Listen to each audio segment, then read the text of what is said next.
कहते हैं जी मुझको महीने में 3 दिन छुट्टी होती है, इन 3 दिन में मैं जमात में जाऊं या शेख की खिदमत में जाऊं, बेहतर यही है कि जमात में जाऊं ताकि तबलीग का काम करो, दीन का काम करो।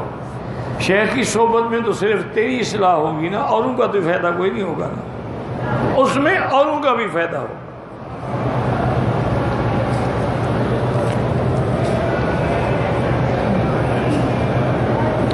एहराम की हालत में या बग़ैर एहराम की हालत में हरम में आंखों में सुरमा डालें, कोई हर्ज नहीं।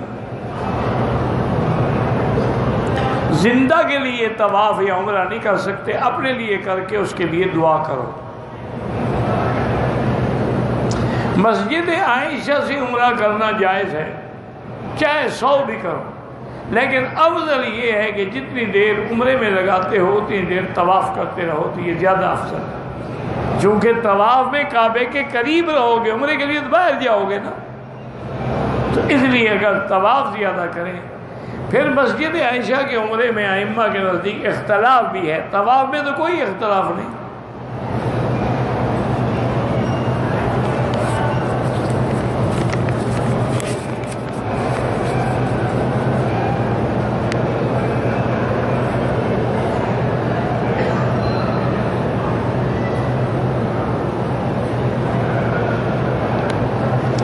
कहती है कि मेरा दामाद जो है वो बड़ा सख्त मिजाज है, 3 साल हो गए, औलाद भी है, फिर भी वो अपनी बीवी को मारता है, गालियां देता है, और ऐसी फोश गालियां देता है कि बंदा सुन के भी शर्मिंदा होता है। मेरी बेटी वही इलाज है कि 2 रकात उससे कहें अपनी बेटी से कि 2 रकात नमाज पढ़े और यादल जलाल वल इकराम, यादल जलाल वल इकराम इस नाम के साथ दुआ मांगे कि या अल्लाह मेरे खामद को हिदायत दे, उसको हया दे, उसको अपनी बीवी के साथ हुस्न सलूक की तौफीक अता फरमा।